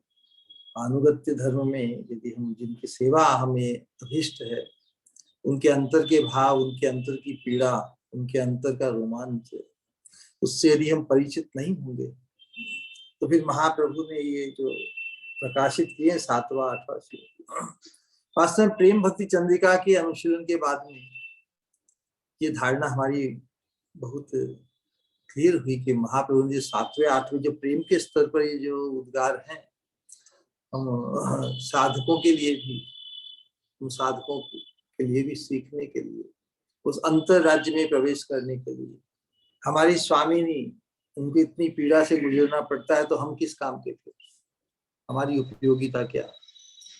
तो उनके स्तर को, उनकी यदि हम उनकी सेवा के लिए उनके भाव को समझना चाहें, उनको राहत पहुंचाने का हमारा चिंतन हो, तो उनकी कृपा से ही हमें इस भाव का स्पर्श, उनकी पीड़ा का स्पर्श, उनके रोमांच का स्पर्श सब हमें भी होने लगेगा। तो एनीवे कल इसका जो और भी थोड़ा विस्तार है, उसको अगले सप्ताह में फ्राइडे एकादशी के दिन हम 7वें श्लोक को पूरा करेंगे। चैतन्य चैतामृत में जो थोड़ा और वर्णन है उसको भी ले लेंगे, क्योंकि ये तो दिव्य अनुभव उद्गार हमारी स्वामिनी और स्वामिनी के भाव में आक्रांत महाप्रभु के हैं, तो हमारे लिए बड़े ही परम वंदनीय है। ठीक है ना, इतना कहकर आज अपनी वाणी को विश्राम देते हैं। किसी को कोई प्रश्न या जिज्ञासा हो तो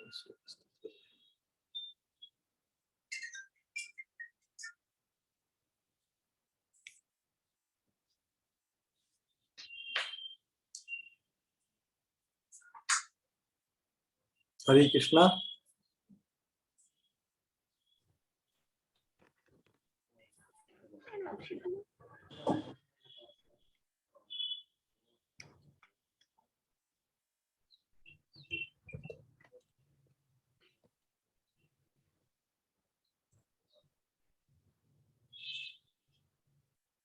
हरे कृष्णा। हरे कृष्णा। प्रणाम श्री गुरु। हरे कृष्णा। तो कंठ अवरुद्ध लग रहा है।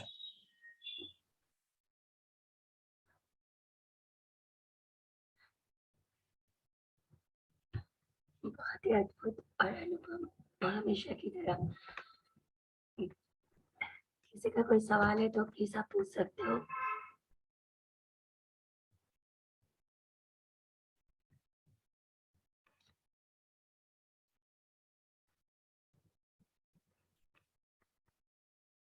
पूजा मारू जी, you can unmute.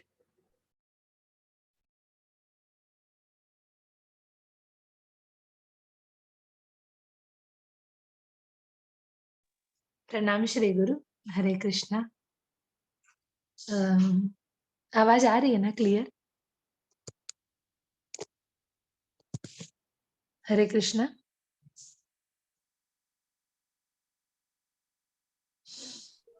प्रणाम पूजा मारू जी, श्री गुरु का कनेक्शन गया है, will be back. तो माता जी प्रश्न पूछूं क्या? 1 मिनट, उनका कनेक्शन वापस आने दीजिए। जी जी।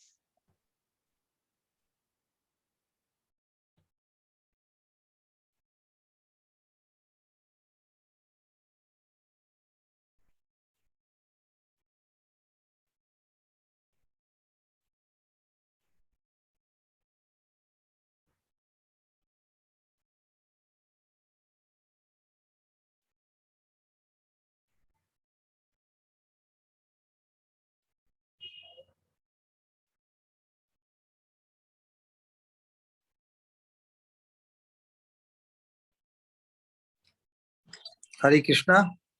प्रणाम श्री गुरु। हरे कृष्णा। 1 घंटे बाद। हाँ, हरे कृष्णा।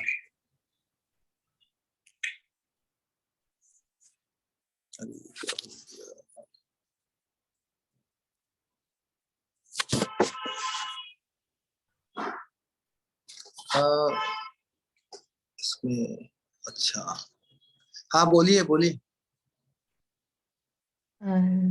श्री गुरु, अभी हम भागवत में और देखते हैं कि अनेक भक्त है ना भगवान की स्तुतियां करते हैं अपने प्रेम वश, और जब भगवान को समझ पाते हैं तो अभी चैतन्य चरितामृत चैतन्य भागवत में पढ़ रही थी, तो ये मध्य लीला में प्रभु चैतन्य महाप्रभु मुरारी गुप्त के घर गए थे, उनको अपना रूप बताए तो उनको बोले कि आप मेरी स्तुति करो करके। तो मतलब हम ये कैसे समझे कि अभी हमारी कोई तारीफ करते हैं तो हम खुश होते हैं, तो क्या भगवान भी अपनी स्तुति सुन के खुश होते हैं?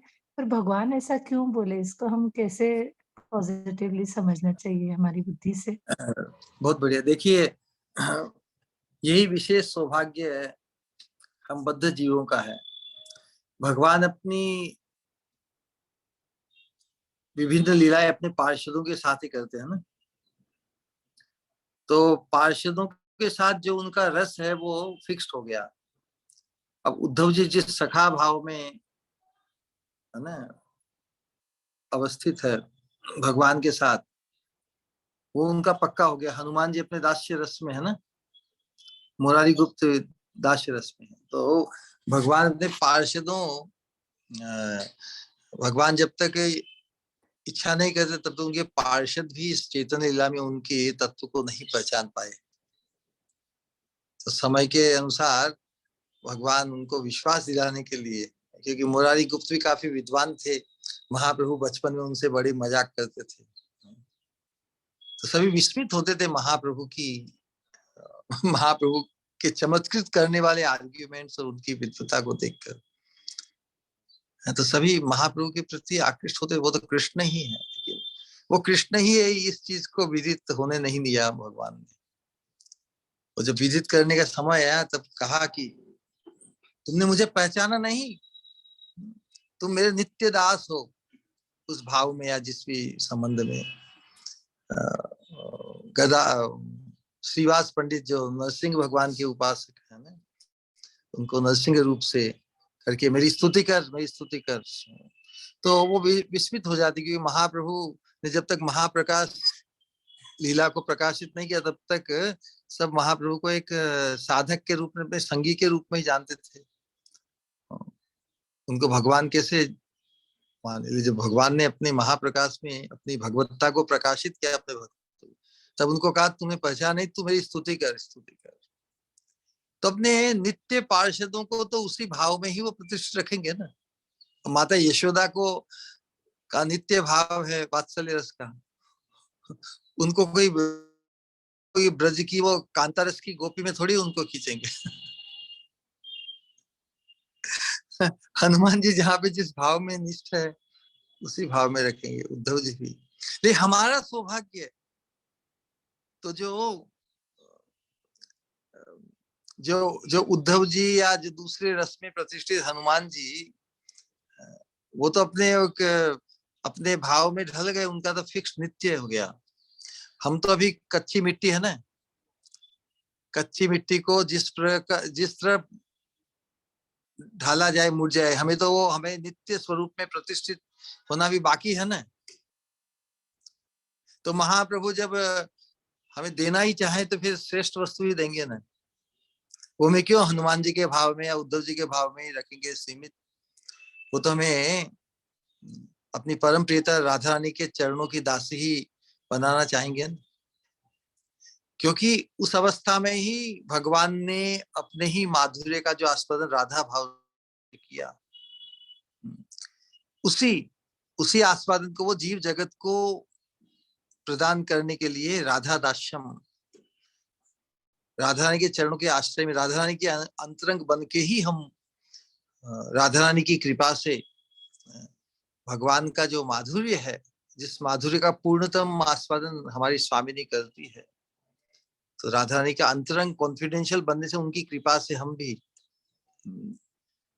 उसी कृष्ण माधुर्य का आस्वादन करने का सौभाग्य है। जब भगवान देना ही चाहे महावदान्य बनकर, he wants to give the highest, है ना। तो जो अनुभव उन्होंने स्वयं किया, जो अनुभव राधा रानी स्वयं करती है, तो उसी कृष्ण माधुर्य के आस्वादन का सौभाग्य हमें देने के लिए ही महाप्रभु आए हैं। तो हमारे लिए ये सब लीलाएं हैं, ये भगवान के नित्य पार्षदों के अलग,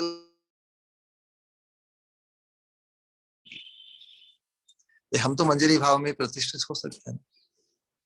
तो हमारा सौभाग्य है, परम सौभाग्य, हाईएस्ट सौभाग्य, जो सौभाग्य है उनको भी प्राप्त नहीं है भगवान की द्वारका लीला में या मथुरा लीला में, या उनके दूसरे पार्षदों को, दूसरे वैकुंठ जगत में अनेक भक्तों को भी जो भाव अनर्पित चरीम चिरात करुणयावतीर्ण है कलौ। इस श्लोक को कंठस्थ कीजिए। अनर्पित चरीम चिरात करुणयावतीर्ण है कलौ, समर्पयितुम् उन्नत उज्ज्वल रसाम स्वभक्ति श्रियम। हरि पुरट सुंदर द्युति कदम्ब संदीपित है, सदा हृदय कंदरे स्फुरतु वह शचीनंदन है। ये रूप गोस्वामी ने हमारे लिए आशीर्वादात्मक मंगलाचरण में ये बात व्यक्त की है कि महाप्रभु जिस चीज को देने के लिए, जो अनंत काल से वो नहीं दे पाए, उन्होंने नहीं दी, उस अति दुर्लभ कृष्ण प्रेम के परम सोपान रूप मंजरी भाव के द्वारा राधा श्याम सुंदर के चरणारविंद की सेवा का, उनके माधुर्य का आस्वादन, श्याम सुंदर की माधुर्य और राधा हमारी स्वामिनी की सेवा माधुर्य, दोनों का संगम में जो उत्ताल तरंगे, उस आस्वादन को प्रदान करने के लिए महाप्रभु आए, है ना। तो जीव के जिस परम अधिकार को उन्होंने प्रकाशित किया, जो बहुत लंबे समय से प्रकाशित नहीं है। ब्रह्मा जी के एक दिन में एक बार ही महाप्रभु का आविर्भाव है, जब श्याम सुंदर स्वयं रूप में ब्रज की लीला प्रकाशित करते हैं ब्रह्मांड में, उसके बाद वाले। तो हम जिस कलयुग में, जिस वर्तमान समय में हैं, हमें वो सौभाग्य प्रदान किया जा रहा है, जो सौभाग्य उद्धव जी का या हनुमान जी का भी नहीं। ऑलराइट,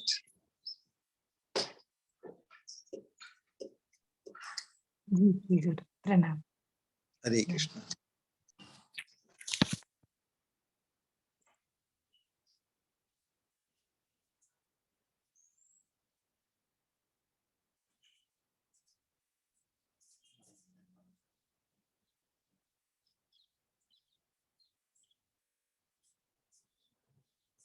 और किसी का कोई प्रश्न?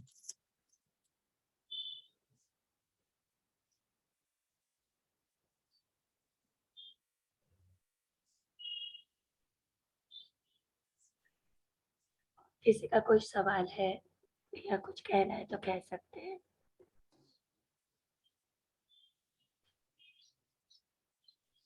Recording in progress.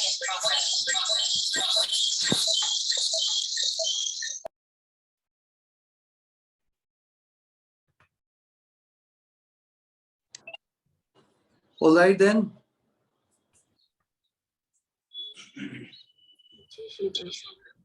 कहने की हालत नहीं है, फिर भी 2 लाइन कहे बिना तो रहा नहीं जाता। It's all right. जिस तरह से चित्रा, उनका हाथ खड़ा हुआ था। चित्रा हरे कृष्णा। हरे कृष्णा, कहिए। हरे कृष्णा, धन्यवाद, प्रणाम महाराज। हाँ कहिए कृष्ण।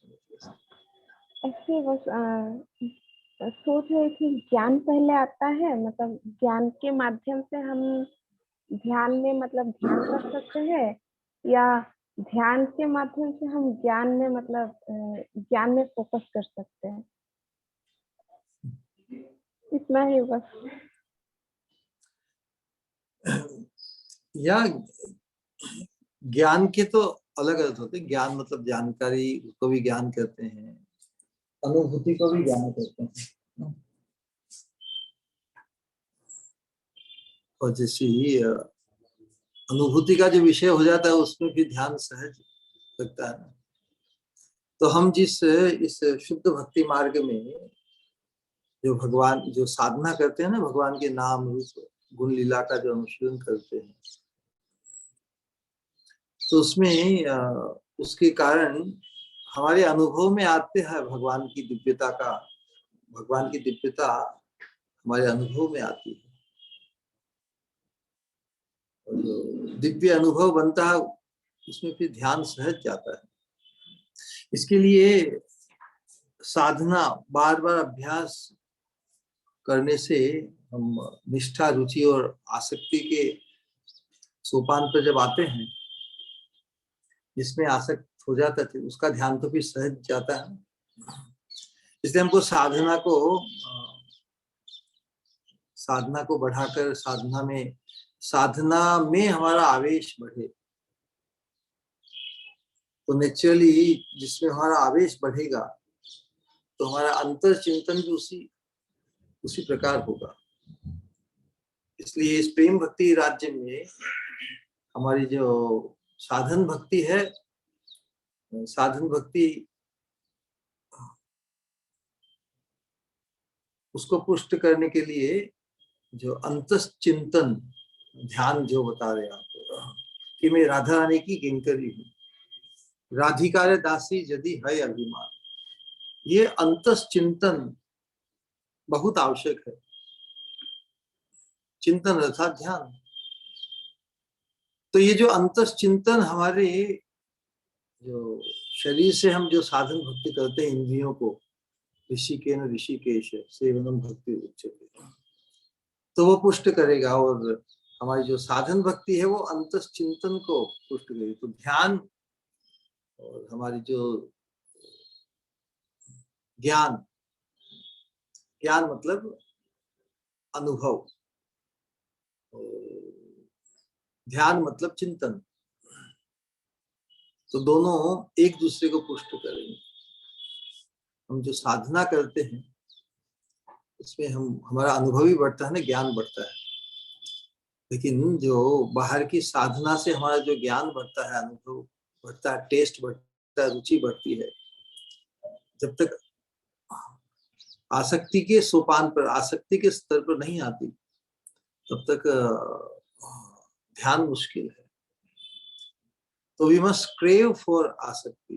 भगवान से जो आसक्ति बड़ी दुर्लभ है, वी मस्ट प्रे, भगवान से रो रो कर प्रार्थना करना कि प्रभु make me attached to you so that 24/7 without effortlessly, spontaneously I can remember you lovingly. प्रेम पूर्वक बिना प्रयास सहज ही में आपके चिंतन, आपके ध्यान में मग्न रहूं। यही है। तो केवल साधन भक्ति could be a long process. साधन भक्ति का जो मकसद है भाव भक्ति और प्रेम भक्ति की तरफ आगे बढ़ने के लिए हमें भगवान से प्रार्थना करनी होगी। और इस जो हमारे आचार्यों ने हमारे लिए कुछ मार्गदर्शन छोड़ दिए है ना, कि हमें अपने इस अंतर अभिमान को, अपने चिन्मय रूप के अभिमान को, कि मैं राधा रानी की किंकरी हूँ, राधिकारे दासी यदि है अभिमान, शीघ्र मिलो तब गोकुल का। हम तो शीघ्रता करना चाहते हैं राधा रानी के चरणों के आश्रय को पाने के लिए, चिन्मय रूप को पाने के लिए, लेकिन हमारा प्रयास ऐसा हो कि जिससे भगवान शीघ्रता करे। Krishna hurries up to meet us, है ना। तो जब हम स्वयं में राधा रानी की दासी होने का अभिमान करेंगे तो कृष्णा विल एक्सपेडाइट, तो फिर कृष्ण मिलने के लिए आतुर होंगे हमसे। तो ये रहस्य हमारे आचार्य जो दिए हैं उनको हमें very seriously and with absolute faith इसको अपनाना है। हमें हमारे अंतस चिंतन को, हमारा आंतरिक वास्तविक परिचय क्या है कि मैं राधा रानी की किंकरी हूँ, इस अभिमान को, ये अभिमान हमारे शाश्वत स्वरूप के अनुरूप है। It is in accordance to our eternal swarup. जीवेरे स्वरूप है कृष्ण नित्य दास। तो नित्य दास किस रूप में हम मंजरी रूप में हैं। हमारा जो स्वरूप है कि हम कृष्ण में नित्य दास है, उसका रूप कैसा है, वो दास कैसा है, दासी कैसी है, राधा रानी की सुंदरी किंकरी है वो। एंड ये अभिमान करना, भले अभिमान इसलिए कि हमें अभी राधा रानी की दासी का रूप अभी प्राप्त नहीं हुआ, अभी हम राधा रानी की दासी का जो पार्षदत्व है, राधा रानी की संगिनी हम नहीं बने, फिर भी वो चिंता हमारे स्वरूप के अनुरूप है, वो हमारे अधिकार में है। संसार में कहते हैं कोई केवल अभिमान करे कि मैं अरबपति हूँ, करोड़पति हूँ, तो अपने आप को अरबपति कहने में और करोड़पति कहने में हम स्वतंत्र नहीं हैं। कहने से क्या हम करोड़पति अरबपति हो जाएंगे? क्यों नहीं। लेकिन इस दिव्य प्रेम भक्ति राधा कृष्ण के साथ जो हमारा संबंध है, उस संबंधी की प्राप्ति के लिए जो हमारा अभिमान है बहुत बहुत आवश्यक है। हम भगवान का शुद्ध भक्त बनने में स्वतंत्र हैं, हम राधा रानी की किंकरी बनने में स्वतंत्र है, कोई हमें नहीं रोक सकता, है ना। लेकिन हम करोड़पति अरबपति बनने में स्वतंत्र नहीं है। कोई कितना ही मेहनत करे, मेहनत करने से क्या कोई अरबपति बन जाएगा? नहीं बनेगा। लेकिन कोई मेहनत करे, प्रयास करे, इस अभिमान को पुष्ट करे कि मैं राधा रानी की किंकरी हूं, तो वो अभिमान ही हमें अभीष्ट सिद्धि प्रदान करेगी। ठीक है। तो ज्ञान और ध्यान दोनों एक दूसरे को पुष्ट करेंगे, लेकिन केवल हम साधन भक्ति से केवल ज्ञान ही अर्जित करेंगे, ध्यान नहीं करेंगे तो बहुत लंबा समय लग जाएगा। ऑलराइट। हाँ महाराज जी, मतलब सुनती हूँ कान से, मतलब पर उसको रियलाइज करना अभी भी मतलब सुन के रखा है, तो कभी रियलाइज कर पाऊंगी शायद। वो कृपा से ना अपने उस अभिमान को अंतर में पुष्ट करने में, तो राधा रानी की किंकरी हूँ, अपना ही परिचय अपने को सुनाओ। मैं अनंत काल से जिनकी हूं उनकी नहीं हो पाई, ये ग्लानि होनी चाहिए ना, दिस मोरोस, ये दिस रिपेंटेंस कि मैं स्वरूप है कृष्ण की नित्य दासी या दास होते हुए भी उनकी नहीं बन पाई।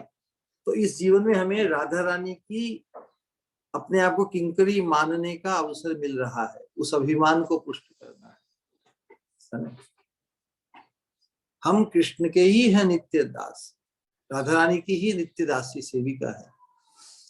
जिनके हम हैं उनके नहीं हो पाए, तो इसका शोक या इसकी ग्लानि, इसका रिपेंटेंस तो होना चाहिए ना। ओहो, अनंत जन्मों से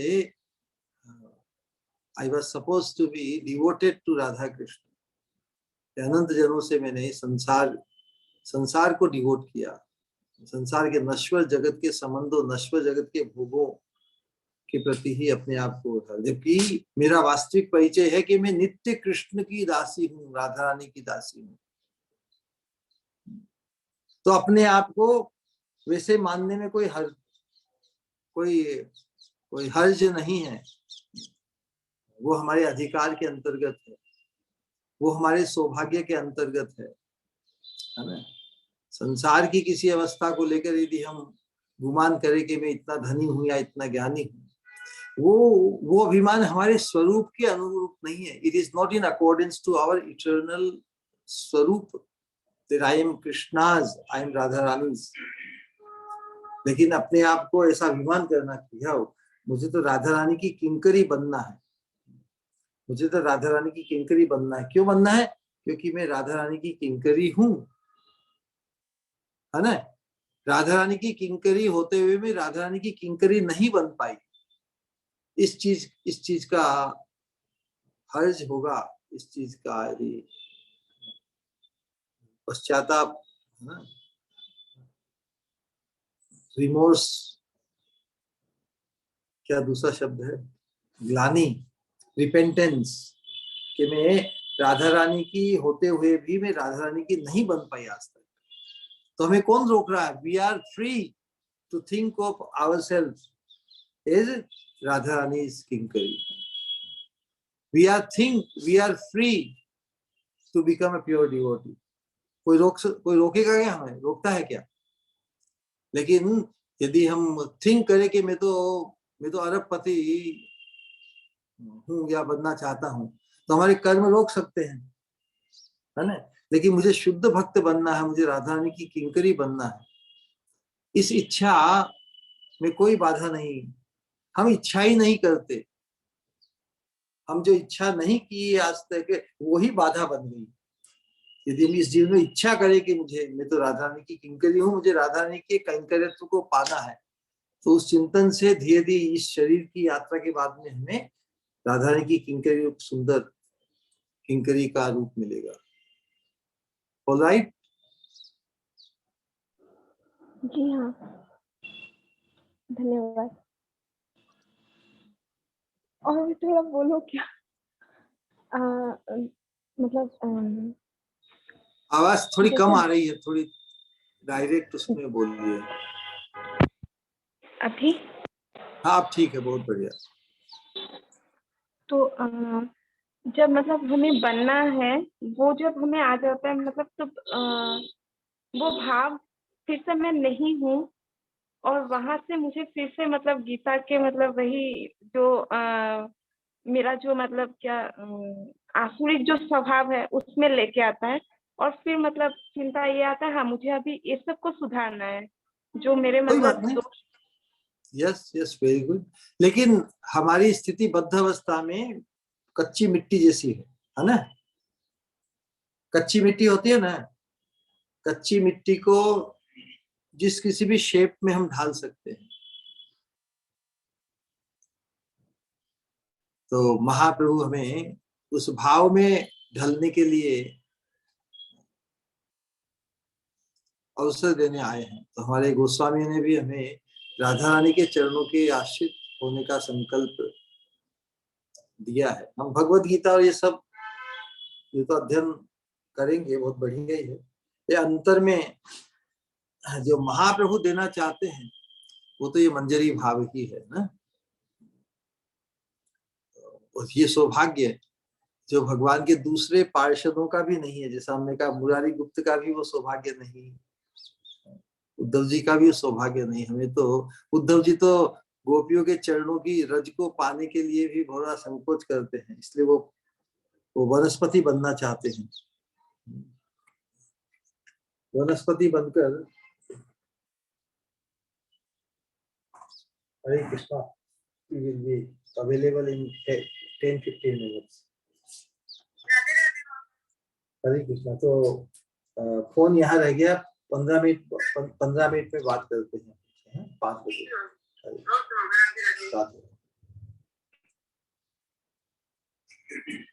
ठीक है। तो जब महाप्रभु हमें हाईएस्ट सौभाग्य को एक्सपोज कर रहे हैं हमारे, we should go for it. तो वो इच्छा हमारी जागृत हो या महाप्रभु हमें राधा रानी के चरणों के आश्रय को देना चाहते हैं, तो क्यों नहीं हम वो स्पृहा और अपने आप को उसी प्रकार से चिंतन करें। ठीक है ना? हाँ। हरे और एक हम जब नाम लेते हैं, नाम जप करते हैं, तो उसमें मतलब नाम जप के बाद या फिर चलता रहता है, तो एक मतलब बात ऐसा आता है कि हाँ वो नामाक्षर हमने लिया है, मतलब नाम तो हुआ नहीं है, तो नामाक्षर अगर सच्ची में नाम ले लेते तो उद्धार तो हो जाता। तो अभी नामाक्षर ही चल रहा है, मन में बस यही चलता रहता है कि अक्षर ही लिया है, अक्षर ही लिया है। हाँ, तो नामाक्षर, नाम और भगवान अलग थोड़ी है। भगवान की पूरी शक्ति नाम में समाई हुई है। वो तो हमारा ही संकल्प नहीं बन पाया, हम ही भगवान के नाम की महिमा, भगवान की महिमा नहीं समझ पाए, इसलिए भगवान कली काले नाम रूपे कृष्ण अवतार। कलयुग में भगवान नाम के रूप में आए, क्योंकि भगवान को उनके स्वयं रूप में पहचानने का हमारा शुद्धिकरण नहीं है। तो हमें शुद्ध पवित्र बनाने के लिए, योग्य बनाने के लिए नाम का अनुशीलन, कृष्ण की स्वयं रूप की सेवा करें या नाम का अनुशीलन करें, है ना? तो हमारी बद्ध अवस्था में नाम का अनुशीलन हमारे ज्यादा उपयोगी है। भगवान की स्वयं रूप की या विग्रह की सेवा में या भगवान की सेवा में जो अपराध होते हैं, उससे हरि नाम से उद्धार हो जाता है। हरि नाम के प्रति अपराध हो तो फिर उस हरि नाम के प्रति अपराध, मतलब उसमें बहुत से वैष्णव अपराध भी आ जाते हैं। तो हम साधकों के लिए भगवान का जो अनुशीलन है, नाम का अनुशीलन, उसका आस्वादन बढ़ाने के लिए, जो नाम को अति प्रिय है, नाम मतलब भगवान को अति प्रिय उनके वैष्णव है, सभी साधक भगवान को अति प्रिय है। तो हम वैष्णव के प्रति यदि हमारा सेवा भाव, पूज्य भाव नहीं होने से वो नामापराध या वैष्णव अपराध भगवान की संतुष्टि, हमसे भगवान संतुष्ट, हम भगवान को संतुष्ट करना चाहते हैं, लेकिन हम वैष्णव अपराध के कारण भगवान की संतुष्टि को रुकावट आ जाती है। तो फिर नाम का अनुसरण करते हुए भी नाम का परम फल हम अनुभव नहीं कर पाते। तो यही है कि जब हम अपनी दिव्य चेतना में अपनी चेतना को, अपने अभिमान को शुद्ध करेंगे, तो फिर हमारा चिंतन भी, हमारी वाणी भी, हमारी इंद्रियों का जो व्यवहार भी है उसी प्रकार ढलने लगेगा। हम अपने आप को यदि राधा रानी की किंकरी मानते हैं, तो हमारे चलने का, बोलने का सब ढंग भी धीरे धीरे बदलने लगेगा ना, हमारा सोच भी बदलने लगेगा। हम यदि कुछ विपरीत सोचते हैं तो हम सोचेंगे, अरे मैं अपने आप को तो राधा रानी की किंकरी मानती हूँ, तो क्या राधा रानी की किंकरी को ऐसा झूठ साच कपट राग द्वेष ऐसा सोचना चाहिए किसी के बारे में? नहीं, उसको शोभा नहीं देता। मैं जो ऐसा बोलती हूँ, क्या ये राधा किंकरी को शोभा देता है? नहीं देता। यदि मैं ऐसा कार्य करती हूँ तो क्या ये राधा किंकरी को शोभा देता है? नहीं। तो अपने जिस शुद्ध अभिमान को, इसलिए भक्तिविनोद ठाकुर कहते, राधिका दासी यदि है अभिमान, ये अभिमान यदि हमारा प्रबल होगा हमारे अंतर में, तो उसके अनुरूप हमारी जो बाहर की इंद्रियों, हमारी वाणी और जो हमारा सोच है वो भी बदलने लगेगा। सो विदाउट कॉन्टेम्पलेटिंग अपने दिव्य सौभाग्य, अपनी दिव्य स्थिति, अपने दिव्य रूप की चिंता किए बिना हम इस संसार के स्तर में जो फंसे हुए हैं उससे ऊपर नहीं उठ पाएंगे। तो एक साथ हम साधन भक्ति भी करेंगे। साधन भक्ति उस अंतस चिंतन को पुष्ट करने के लिए कि मैं राधा रानी की किंकरी हूं। क्या तुम्हें अच्छा लगता है ये? क्या इससे मन में बड़ा उल्लास और रोमांच होता है कि कोई अपने आप को राधा रानी की किंकरी माने? How you think about it? How you feel about it? मतलब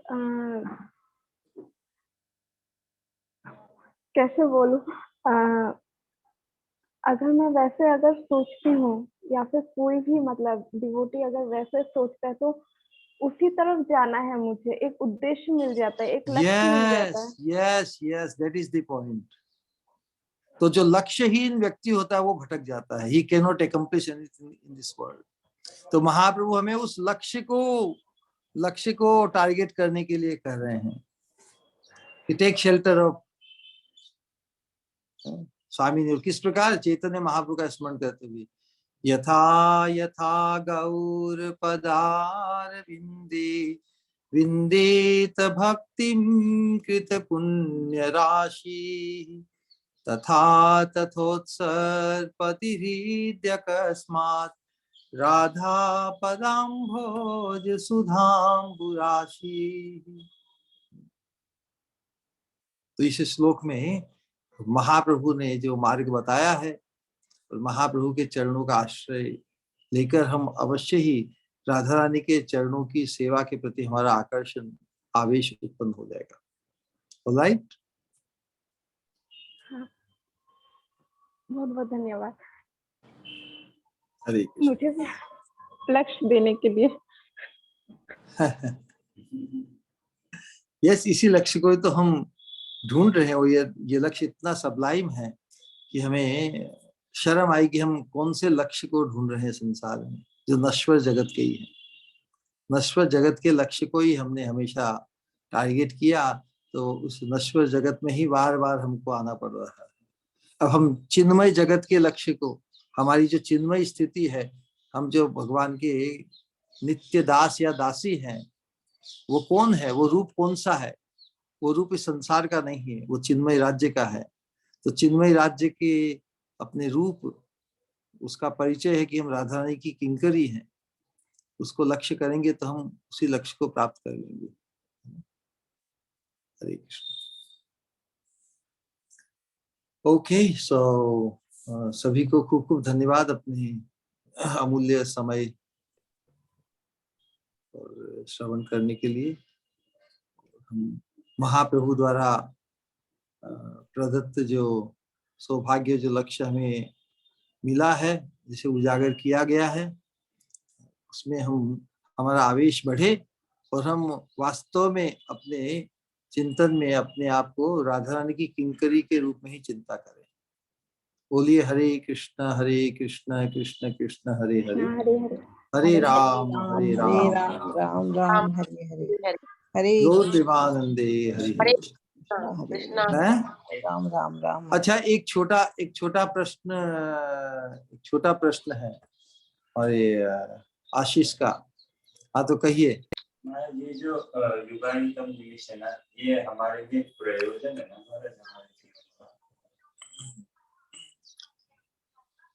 या ये प्रेम भक्ति के स्तर पर जो स्थिति होती है, महाप्रभु ने उद्गार रूप में जो व्यक्त किया है, वो अपना उनका स्वरूपगत भाव है राधा रानी का, है ना। तो राधा रानी के भाव को व्यक्त किया है, जिससे हम राधा रानी की स्थिति से परिचित हों। राधा रानी का जो विलास है, यानी कि हम तो राधा रानी के कैंकर्यत्व को प्राप्त करना चाहते हैं। तो जिनकी सेवा में, जिनके चरणों की सेवा होना चाहते हैं, तो उनकी विभिन्न अवस्थाओं से परिचित होना तो पड़ेगा। हरे कृष्ण। ठीक है, हरे कृष्ण हरे कृष्ण हरे कृष्ण हरे कृष्ण।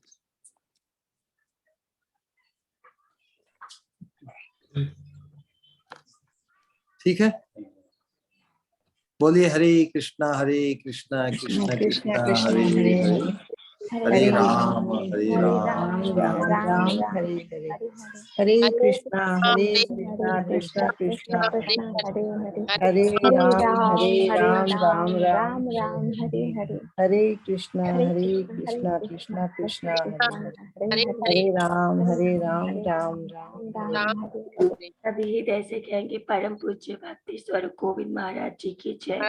जय जय महावीर जय निताय जय गौर भक्त जय वृंद की जय निताय गौर प्रेमानंदे हरि प्रणाम श्री गुरु हरे कृष्ण हरे कृष्णा। प्रणाम श्री गुरु।